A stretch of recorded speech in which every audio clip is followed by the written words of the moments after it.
Hey, what's up guys? Yes, it's your main man JB, and in this video we're taking a look at this Dewalt 18 volt XR router trimmer. Okay, so this router is the DCW600 model. So I bought this router as a set and it all came in this T-stack box, and I'm glad I got this set because these boxes are just amazing. I don't know whether I'm going to keep all my router bits in here, maybe not. Well, let's have a look, see what we've got then. So I've already got the router itself set in one of the bases, and there are a couple of ways in which you can take this apart. You can spin this off, so really this bit belongs on here, just like that. So you've got this smaller base, very nice and easy to maneuver with both hands or just one hand.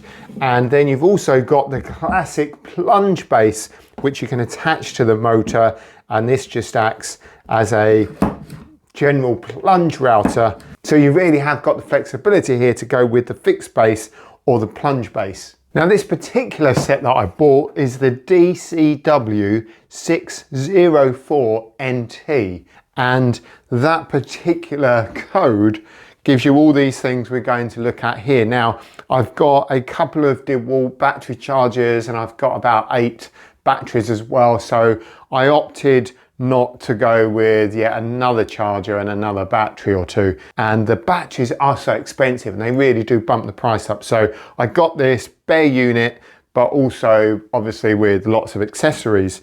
So there's the router motor, and we'll take a look at all these bits in a little bit more detail very shortly.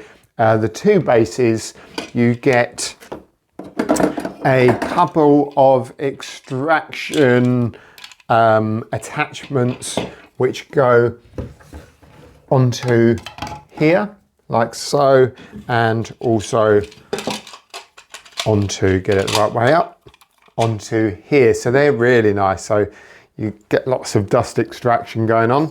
You've got a couple of fences.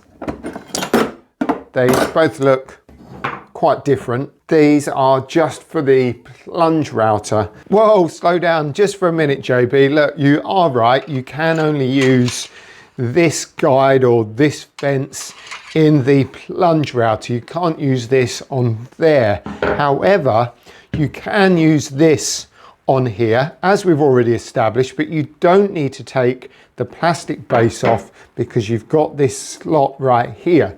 Now, on this fence, or this guide, you've actually got storage for these 2 screws.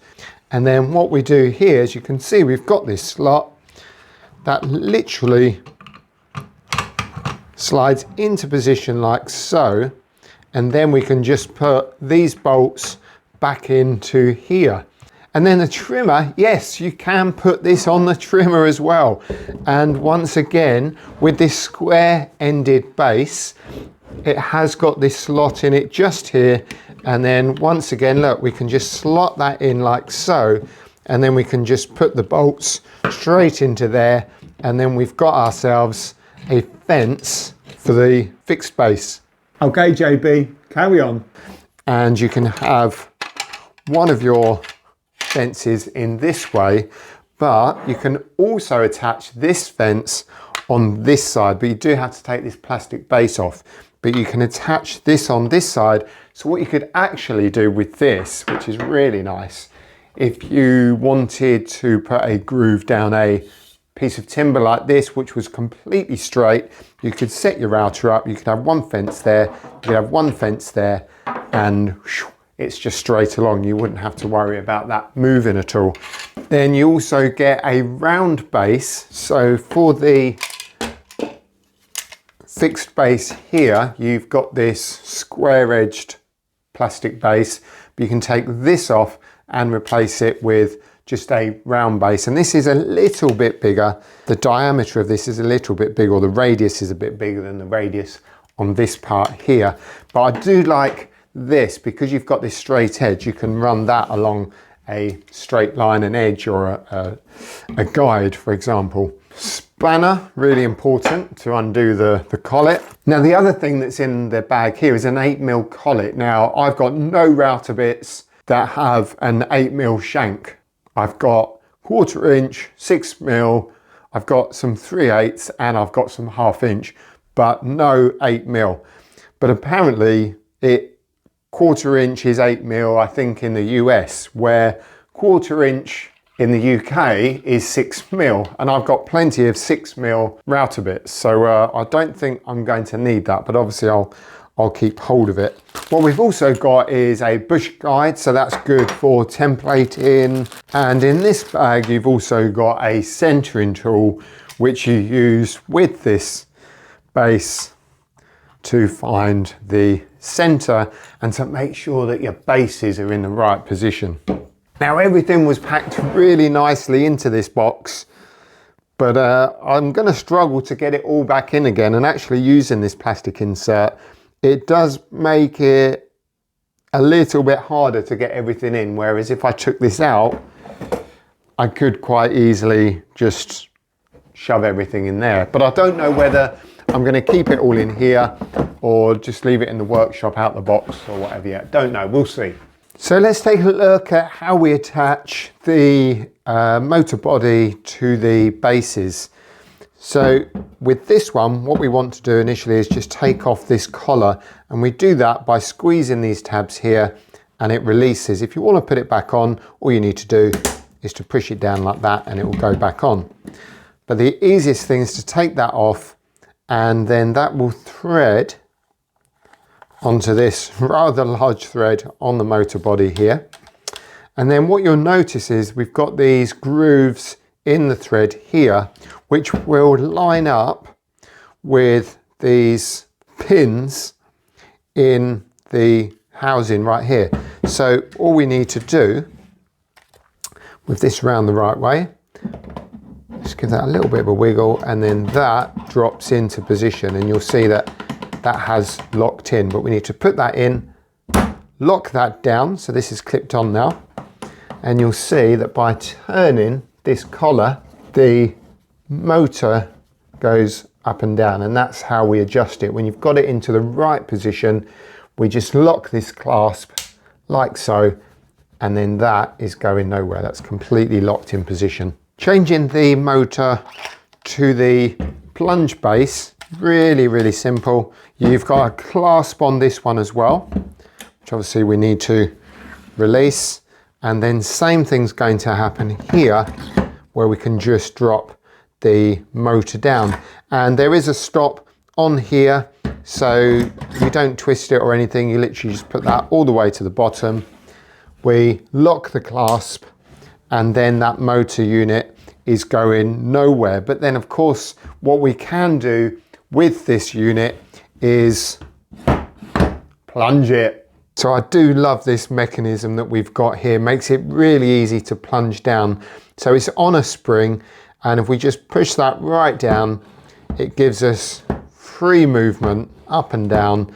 But then what we could do is just literally let go, and that's locked into position. If you want to tighten it, we just push it a little bit more. You've got various height adjustments here. So you've got the classic one here, which you can turn around, and this pin will just drop down to any of these height settings here, which allows you to go deeper into a piece of timber, for example.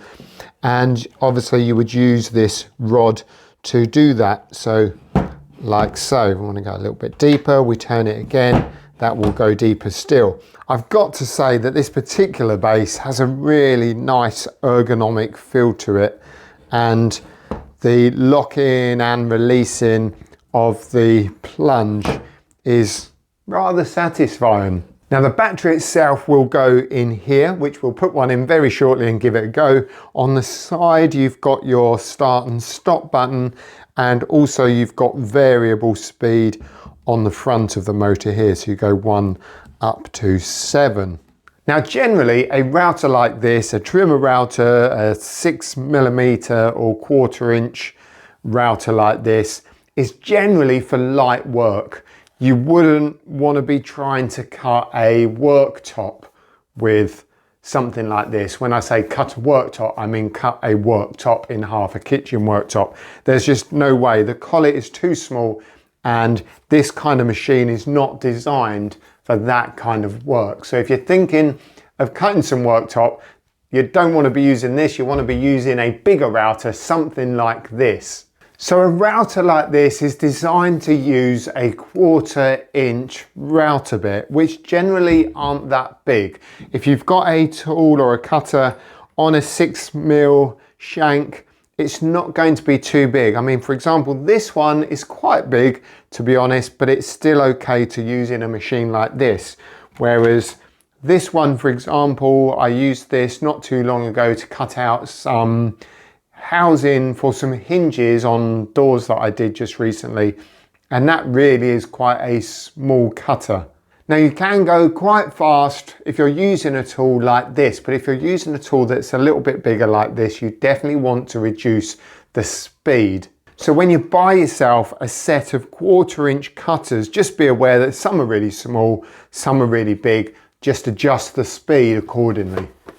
Well, let's go ahead and put a router bit in, and I've got a 6mm cutter here, and of course it's on a 1/4 inch 6mm shank. You'll notice a button just on the front of the unit here, which is what you push in order to lock the spindle. What I'll do just to start with is take the collet off. So we'll just wind this collet back onto the spindle, and then we'll insert the cutter into the collet. So we can turn that until the cutter starts to spin, which means it's starting to lock up, and you'll see that that's starting to grip in there already. So what we'll do, we'll push the button down, we'll turn this, and then that locks into position. And all we need to do is take the spanner and just give it a couple of turns like so. You don't need to go too mad with this because of the direction of the motor on the collet. It is self-tightening. So the cutter's in, we got a fresh 4 amp battery. We'll just slide onto the top like so, and that is all ready to go. What I want to do is just turn it on and just notice how quick the brake on this is. I mean, it does stop instantaneously. Now that's set on number 1, and if I just turn it up a bit,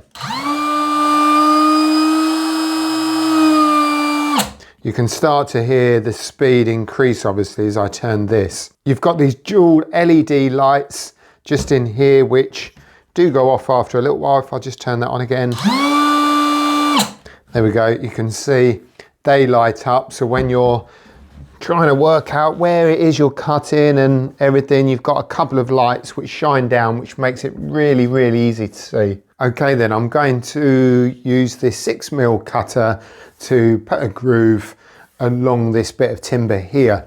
As you can see, I've got this particular fence set up, and I've got the bolts in, and that's all nice and tight now. So what will happen is I'll sit the router on here, and this fence will just run along the edge of the board like so as we put a groove in the board. You can see here I've got my vac attached to the extraction, so hopefully that should pull up the majority of the dust and make it not too dusty. Now I have set the depth of the cutter, and I'm using this rod here, this measuring rod, and I've got it set on this setting here. And I'm going to put this speed setting on about number 6.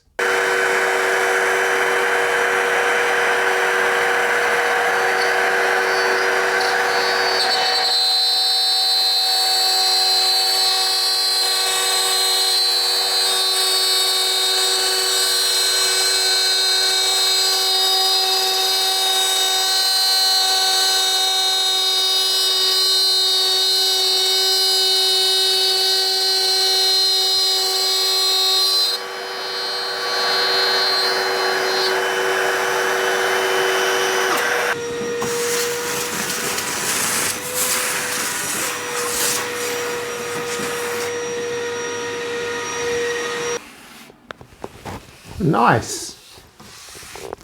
Now I've changed the base on the router, I've put a rounded over bit in, and we're going to put an edge detail on this bit of MDF.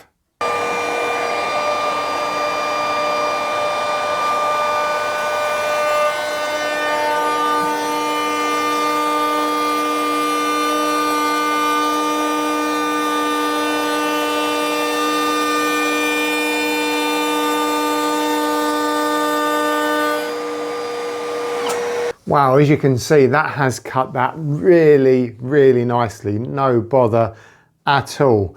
But what you probably noticed is that a lot of the dust wasn't being collected through the extraction here and rather just being blown out this way.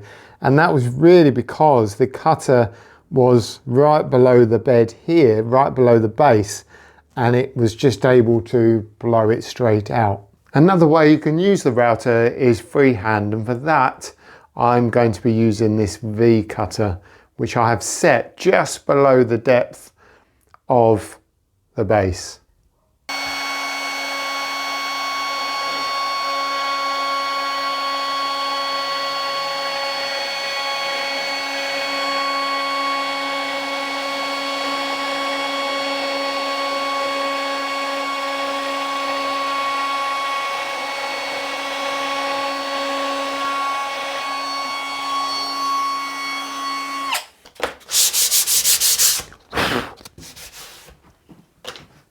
Well, there you go guys, it's the DCW600 trimmer router by Dewalt, and this whole package, the router itself with two bases and all these accessories, more than you could ever ask for, all come together in this box, this T-stack box, and this is DCW604NT. Now listen up guys, if you are brand new to using a router, I would strongly suggest that you check out my video right here, and that's all about using a router for the first time. It's a beginner's guide to the router. It's not using this particular one, but all the guidelines are the same. If you are in doubt, please seek professional advice, because no liability can be taken for any damage or injury that you incur after watching this video. Well, after all that, I do hope you found this video helpful, and if you are considering buying one of these, I would highly recommend it. As a matter of fact, I'll leave a link to this product in the description box down below. Thanks for watching guys, and I'll see you next time.